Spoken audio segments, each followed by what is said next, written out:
सुनेत्रा पवार घेणार आमदारांच्या स्वतंत्र बैठका, प्रत्येक आमदारासोबत स्वतः 1 to 1 संवाद साधणार, पक्ष विलिनीकरणाबाबत आमदारांची मतं जाणून घेणार, सूत्रांची माहिती।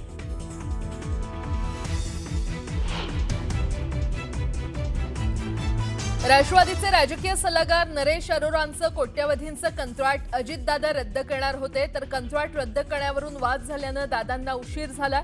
रोहित पवारांचा नवा आरोप।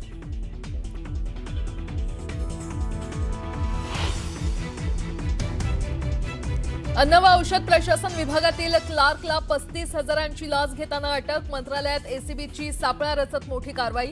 लाचेच्या मुद्द्यावरून हर्षवर्धन सपकाळ यांची सरकारवर सडकून टीका।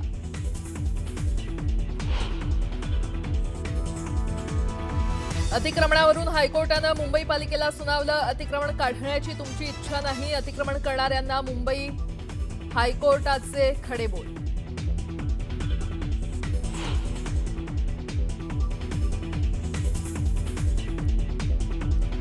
धाराशिवमध्ये ठाकरेंच्या शिवसेनेच्या पदाधिकाऱ्याची अफूची शेती, कांद्याच्या पिकात अफूची लागवड। समाधान उघडेच्या शेतातून 485 किलो अफूची झाडं जप्त।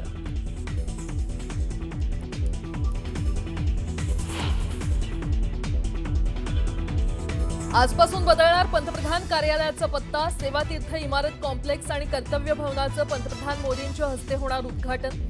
साऊथ ब्लॉकमध्ये आज होणार शेवटची कॅबिनेट।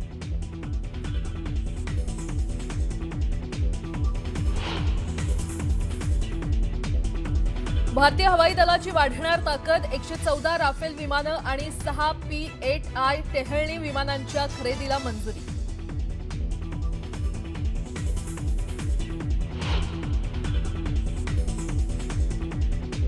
आणि बांगलादेश सार्वत्रिक निवडणुकीत बीएनपी पक्षाची बहुमताकडे वाटचाल, खालिदा जिया यांचा मुलगा तारिक रहमान बनणार बांगलादेशचा पंतप्रधान।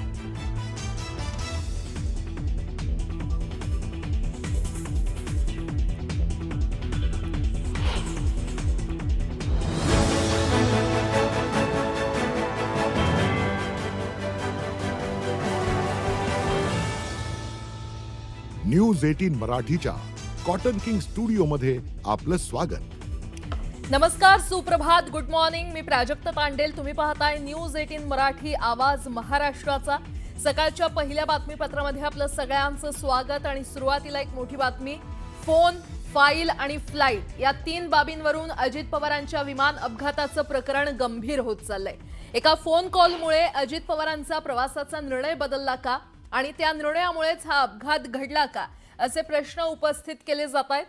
अजित पवार अपघाताच्या आदल्या दिवशीच बारामतीला कारने जाणार होते, अशी माहिती आता समोर आली आहे। मात्र संध्याकाळी आलेल्या एका फोन नंतर त्यांनी निर्णय बदलला आणि सर्वच बदलून गेलं। रोहित पवारांनी आधी नाव न घेता फाईलवर सही करण्यासंदर्भात मोठ्या नेत्याचा फोन दादांना आला होता, तर एक मोठा देवगिरीवर उशिरा भेटीसाठी आला होता असं म्हटलं होतं। पण आता अजित पवारांच्या राष्ट्रवादीचे नेते प्रमोद हिंदुराव यांच्या वक्तव्यानं अपघाताचं प्रकरण घातपाताच्या वळणावर जाताना दिसतंय। पण आपल्या विधानावरून चर्चांना उधाण आल्यानंतर हिंदुराव यांनी वक्तव्याचा विपर्यास केल्याचं म्हणत यू-टर्न घेतलाय।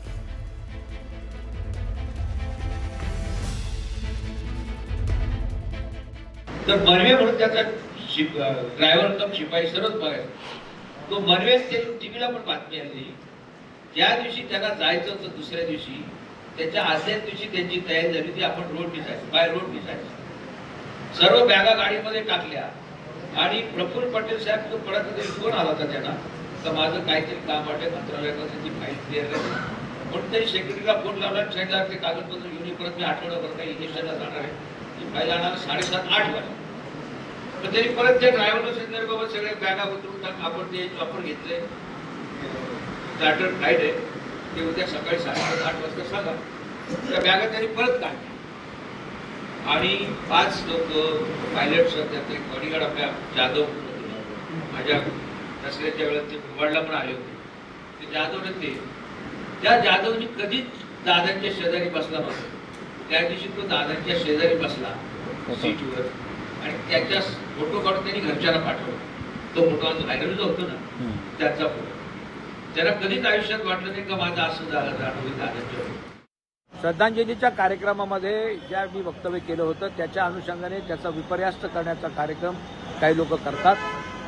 वास्तविक पाहता प्रफुल्ल पटेल साहेबांनी खऱ्या अर्थानं सुनेत्रा वहिनीच्या पाठीशी राहिलेले आहेत, तटकरे साहेब राहिले आहेत आणि त्यांनी हिंमत आणि ताकद देण्याचं काम पक्षाच्या सर्व कार्यकर्त्यांना केलं आहे. आणि अशा अवस्थेमध्ये ही जी भूमिकाच्या आपल्या याच्यामधनं मांडली जाते ती फार चुकीची आहे.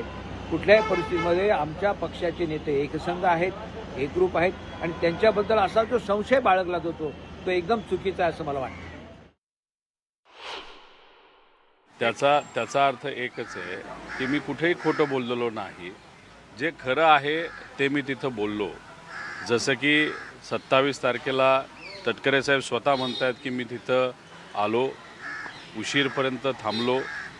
दुसऱ्या बाजूला हिंदूराव भाऊ बोलतायत की प्रफुल्ल पटेल साहेबांचा फोन आला आणि मग तिथं दादांना उशीर झाला आणि मग दुसऱ्या दिवशी ते विमानाला गेले. त्याचा अर्थ 3 पैकी 2 गोष्टी जर खऱ्या असतील तर तिसरी गोष्ट पण तितकीच खरी आहे. आणि राईस मिलच्या फाईलवर सही झाली होती शेवटची. हो, म्हणजे ती फाईल अचानकपणे दादांच्या जो काही मंत्रालयाचं ऑफिस आहे त्या ऑफिसमध्ये ती फाईल तिथं त्या दिवशी आली. दादांना त्या फाईलबद्दल काहीच माहीत नव्हतं आणि मग संध्याकाळी जेव्हा प्रफुल्ल पटेल साहेबांचा तिथं फोन आला की फाईल अशी अशी आहे, दादांनी माहिती घेतली फाईल कुठे आहे, ती मंत्रालयामध्ये ती फाईल होती. मग बोलून घ्यायला आणि सही करायला बराच वेळ गेला आणि म्हणून दुसऱ्या दिवशीचं विमान हे बुक करावं लागलं.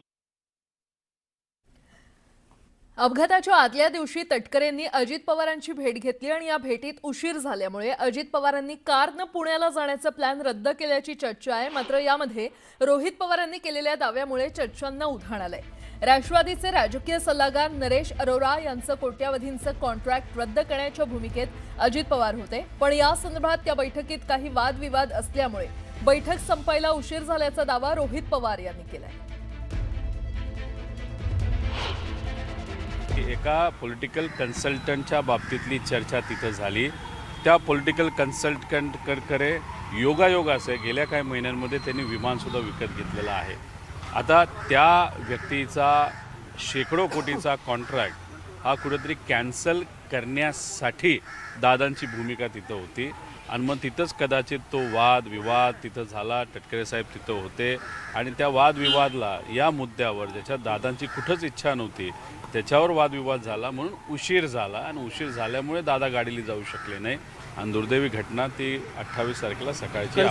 27 तारखेचा तुम्ही आता कॉन्ट्रॅक्टचा जो उल्लेख केला नरेश अरोरांचा, तेच कॉन्ट्रॅक्टसाठी सुनील तटकरे तिथं आलेले होते का आणि सुनील तटकरे त्याच अनुषंगाने बोलत होते का असा अंदाज आहे.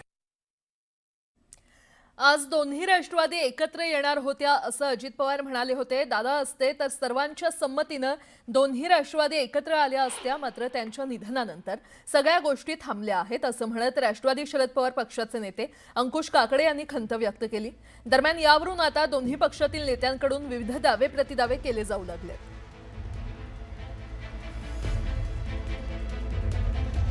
जी तारीख असेल त्या तारखेला आपण एकत्रीकरणाचा निर्णय करू.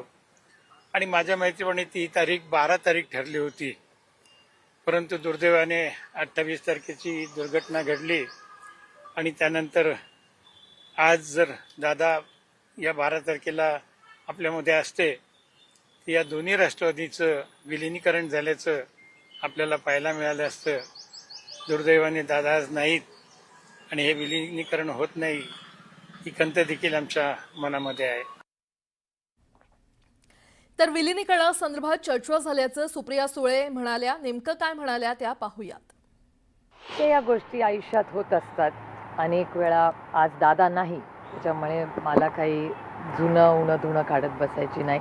तो माझा मोठा भाऊ होता, माझा दादा होता आणि माझ्या दादामध्ये आणि काय जी चर्चा झाली ती माझ्या भावाला माहिती आहे आणि आज माझा भाऊ जिथे असेल तिथे त्याला ते माहिती आहे. त्याच्यामुळे दादाची इच्छा आणि आशीर्वादाने जे होईल ते पुढे पुढे बघूया. ही लोकशाही आहे, प्रत्येकाला बोलायचा अधिकार आहे आणि बऱ्याच लोकांना बऱ्याच गोष्टी माहिती आहे. पण अनेक वेळा लोकांना आवडत नाही मी हे बोललेलं. पण तुम्हाला सगळ्यांनाच माहिती आहे माझं पोट किती मोठं आहे आणि आज माझा भाऊच नाही राहिला हो. त्याच्यामुळे आता काय जुनं उगाच कोणाच्याबद्दल काय काढावं. माझ्या भावाचं आणि माझं जे काय बोलणं होतं दादाच्या आणि माझ्यामध्ये आहे आणि ते वास्तव आहे आणि ते बऱ्याच लोकांना माहिती आहे. बोलणं आता